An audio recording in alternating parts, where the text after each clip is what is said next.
Spoštovani gledalke in gledalci, poslušalke in poslušalci, lepo pozdravljeni in dobrodošli v novi epizodi s podcasta. Z vami sem Mateja Trunk-Hrvatin.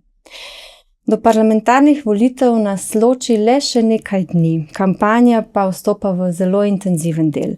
Hkrati se pa tudi pojavlja kar nekaj niz dogodkov, ki lahko seveda tudi vplivajo na razpoloženje volivcev. Danes bomo pogledali najnovejšo meritev političnih preferenc, ki jih je Valicon naredil za Siol, in sicer med 13. in 16. marcem.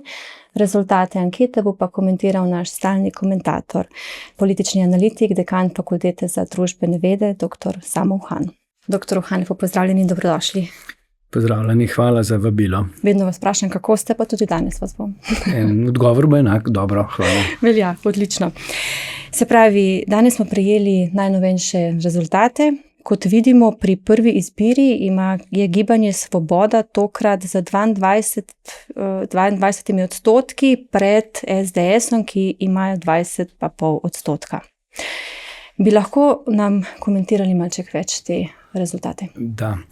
Pred tedni, ko smo nekako začeli s temi našimi pogovori, sva, če se spomnite, nekako špekulirala, da se bodo stvari zaostrovale, v zadnjem tednu nekako kulminirale, in seveda se je to zgodilo. Zato ni bilo treba biti posebej pameten, vedno je tako, vendar nas ta intenziteta vseeno nekako preseneča. Tisto, kar je zdaj popolnoma jasno, da smo na točki, ko bi lahko z neko rezervo, z nekim zadržkom ugotovili, da se dogaja nek prelom, vendar moramo biti tu previdni.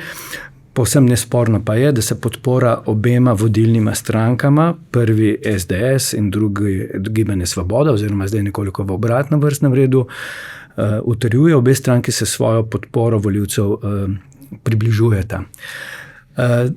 Torej, ugotoviti moramo, da je tako v raziskavah javnega mnenja.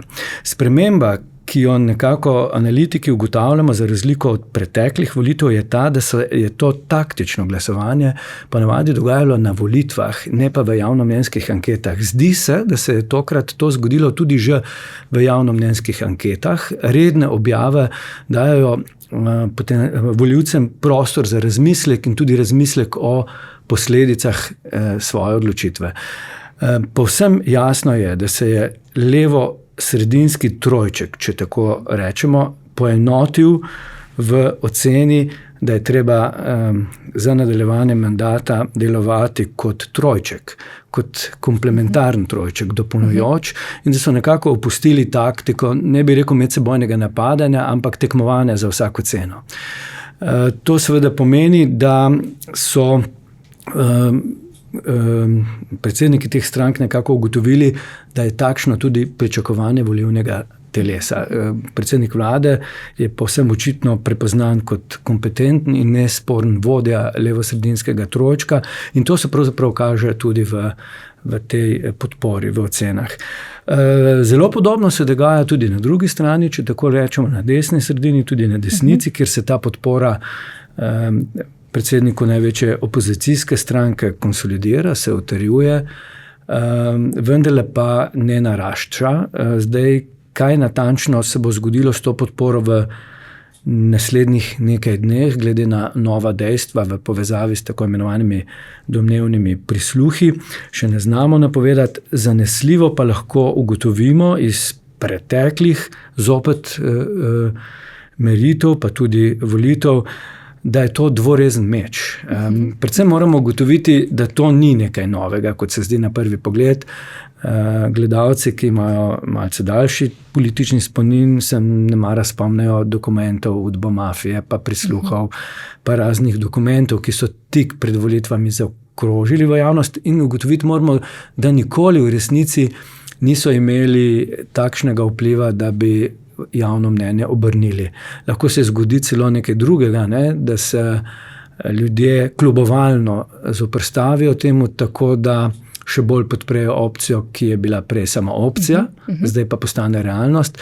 Seveda pa je povsem možno tudi, da je del volivcev, ki niso nekako zelo angažirani v tem političnem razmišljanju, en del volivcev pa takšno delovanje lahko tudi odžene z volitev, ker stvari res presegajo nekako vse meje pričakovanega. Slovenija se je, kot kaže, očitno znašla v skupini držav, ki je lahko tudi predmet, bi rekel, napadov delovanja obveščevalnih služb, ki so zunaj naše države in katerih dejavnost smo opazili pri volitvah v Romuniji, pa v Moldovi, pa na Madžarskem in nekaterih drugih držav, tudi na Poljskem.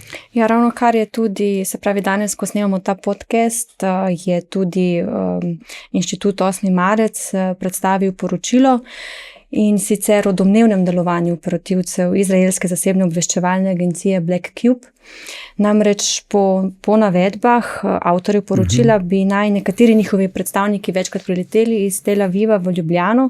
Eden od teh obiskov naj bi se tudi zgodil meseca decembra 2025, ko naj bi 4 potniki z zasebnim letalom pristali na Brniku, nato pa se odpravili na Trstenjakovo ulico v Ljubljani, kjer je seveda sedež SDS, in sprejel naj bi jih sam prvak opozicije, se pravi gospod Janez Janša, in metode, ki so jih tudi opisovali, se pravi lažna identiteta, prikrito snemanje, anonimne objave vseh teh materialov, naj bi bile, kot ste že tudi sami omenili, podobne vsem tem operacijam, ki so jih že izvajali v drugih državah.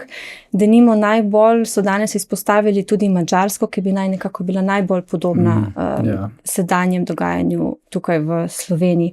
Kaj, dr. Han, kako lahko mogoče malček več o tem komentirate, poveste? Ja, v dokončnih sodbah o tem, kaj se je zgodilo, moramo biti nekoliko zadržani, vendarle smo iz minute v minuto izpostavljenimi zelo alarmantnim informacijam. Tisto, kar je tu treba poudariti, je, da gre za Black Cube, je zasebna organizacija, ki pa ima jasne povezave z izraelsko vlado. Tudi lastnika te firme sta bivša uslužbenca pripadnika tajnih izraelskih služb, nekateri temu rečejo privatni Mossad. Zdaj, če se je to zgodilo, moramo biti v skrbeh. Ne vemo pa točno, v kolikšni meri se je to zgodilo, in pa natančno, kdo je v ozadju in kdo je naročnik. Torej, nekaj dejstev je znanih, očitno. V včerajšnjem ali pa nekaj dni nazaj v včerajšnjem nastopu 2 političnih komentatorjev na nacionalki smo slišali, da je prvak opozicije v napovedovanju, kaj se bo v naslednjih dneh zgodilo, v resnici povedal javnosti, da je seznanjen s tem, kaj se bo zgodilo. Torej, to ni šlo za ugibanje, ampak je šlo očitno za to, da je razpolagal z nekaterimi podatki. To seveda še ne pomeni, da so bili oni avtorji te podatkov, ampak če so bili seznanjeni, so bili blizu virov, ki to onkraj vsakega dvoma vedo za to. Zdaj, če se je to zgodilo, potem je to zares, lahko ponovimo besede ministrice Fajonove, res napad na suverenost države. Zdaj, najbolj pristojni za to bodo seveda v policiji in v Sovi, ampak že zdaj lahko ugotovimo, da je Slovenija očitno doživela neko prepoznavnost tudi v mednarodnem prostoru, da je čeprav majhna, pa vendarle pomemben politični akter, da se ga splača napadati na ta način, ker to vložki to niso tako zelo majhne. Zdaj, vzroke za to lahko seveda iščemo v neki politiki naše države, konsistentni politiki, še prej v varnostnem svetu, potem pa tudi s priznanjem Palestine, in potem nek indikativen dogodek se je zgodil. Slovenija se vendarle na koncu ni pridružila državam, ki tožijo Izrael pred mednarodnim sodiščem. Zakaj natančno se je to zgodilo? Ali je to neka previdnost, tega ne vemo, ampak pokaže pa ta dogodek, v kateri smeri moramo iskati odgovore. Zdaj, nekaj časa je veljalo, da gre za Rusijo, lahko tudi gre, v katerih drugih okoliščinah. Očitno je Izrael država, ki prepozna seveda pomen pravilnih odločitev, če tako rečem, v vsaki državi, pravilnih odločitev, da se zamenja neka politika, ki je po mnenju Izraela očitno nenaklonjena njihovi državi. Tako. Kaj pa menite, sicer prej ste že tudi nekaj omenili, kako bi lahko to vplivalo na volivce? Ima lahko tudi kakšen vpliv na neopredeljene, namreč še nekaj, kot vidimo iz današnje meritve, jih je še? Ja, mislim, da nikogar pravzaprav vsaj približno obveščenega takšen dogodek ne more pustiti ravnodušnega. Vendarle gre za nek pritisk na državljane. Zdaj, vsak, ki je nekoliko politično pismen, se mora vprašati, če so ti podatki stari in niso novi, kot smo videli iz teh izdelkov, če tako rečem, izvzetih iz konteksta in zmontiranih, se moraš seveda vprašati, čemu jih objaviti teden dni pred volitvami. Če bi kdo imel namen ljudi informirati, potem to lahko narediš kadarkoli. Takrat, ko informacije pač pridobiš in ugotoviš, ali je takšna informacija resnična, torej verodostojna in lahko tudi ukrepaš. Da je to, da podatki pridajo v javnost en teden pred volitvami, pa še volilni molk imamo, potem v soboto, povsem jasno, da je nekdo to lansiral namerno z namenom diskreditirati delovanje vlade in vladnih strank. Že prej pa smo nekako ugotovili, da so takšna ravnanja ne povsem nova in da je to dvorezen meč. Lahko se obrne tudi proti tistemu, ki je to uporabil. Tega iz teh podatkov še ne moramo nujno potrditi, lahko pa ugotovimo, da očitno niso imeli takšen učinek, kot bi nekdo pričakoval, oziroma je pričakoval naročnik, ker se ta podpora, bodisi v največji torej vladni stranki ali pa tudi dvema strankama, ki tvorita vladno koalicijo, nekako ni razkrojila. Bolj zanimivo bo opazovati reakcije predstavnikov strank, ki že zdaj razmišljajo o morebitnih koalicijah. Zdaj, če se nekako razgali, da je v teh prislukih imela glavno besedo morebiti, ne vemo, največja opozicijska stranka, kaj to pomeni za razmislek po volitvah, pri sestavljanju koalicije. Vendarle gre za resen očitek in seveda to je tudi vprašanje za morebitne tvorce ene ali druge koalicije. Zdaj, nekaj časa smo razmišljali, da so mogoče mešane koalicije. Bi rekel, da ta dogodek zdaj to možnost zmanjšuje. Jaz si ne znam predstavljati, da bi lahko prišlo do mešane koalicije, potem, ko je nekdo uporabil takšno orodje diskreditacije. Vendarle so na nek način v tem vpletene vse vladne stranke, čeprav akterji niso iz vseh, ampak govori pa se nasploh o delovanju te vlade in tudi diskreditirati se poskuša na ta način. Tokrat, to bi vas še vprašala, je pri opredeljenih udeležencih volitev je vzorec nekoliko manjši, je 900.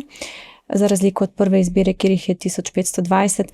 In sicer med opredeljenimi udeleženci, ki jih je 900, so tisti, ki so dejansko se odločili oziroma v tej meritvi napovedali, da se bodo udeležili. Zanesljivo bodo udeležili. Meritev pravi, da jih je to približno 60%, slabi 2/3. Zdaj, je nekako velja. Moramo vedeti, da so te napovedi udeležbe vedno znova nekoliko precenjene, ampak zdi se mi, da ta motivacija, ki se dogaja, če tem škandalom rečemo tako, dviguje volilno udeležbo, bolj kot na drugi strani zmanjšuje. Pri tistih, ki so sedaj omahovali svojo podporo. Zdaj, če ta ocena temelji na opredeljenih volivcih, potem se zdi, da je res polarizirano mnenje, vendarle se povečuje, bi ocenil, verjetno sestave levo-sredinske koalicije, tako kaže ta seštevek. Vendarle je treba pri tem biti zelo previden, ker smo potem z nekaterimi strankami čisto pri volilnem pragu in tu moram seveda gledalcev opozoriti, to analitiki dobro vemo, kaj pomeni pri vzorcu, ki se zmanjšuje, ker so to vendarle opredeljeni, se povečuje ta interval zaupanja oziroma tveganje, pravzaprav, da se motimo, ko smo zelo natančni pri enem podatku, oziroma moramo ta podatek razumeti znotraj nekega intervala, običajno opremimo takšno meritev plus minus 2,5%, lahko rečem, ki ste lahko pomenita pribitek k temu rezultatu ali pa odbitek, če tako rečem. Se pravi, najtežje je seveda ravno pri teh strankah, ki so na robu. Ta podatek je najmanj zanesljiv. Ja, na robu pa jih je. Je kar nekaj, ja. Tako. Velja. Dr. Uhan, najlepša hvala za vaš čas in udeležbo. In drage gledalke in gledalci, poslušalke in poslušalce, najlepša hvala, da ste bili z nami in spremljajte nas do volitev in ne pozabite, ostanite vedoželjni in bodite informirani. Do naslednjič.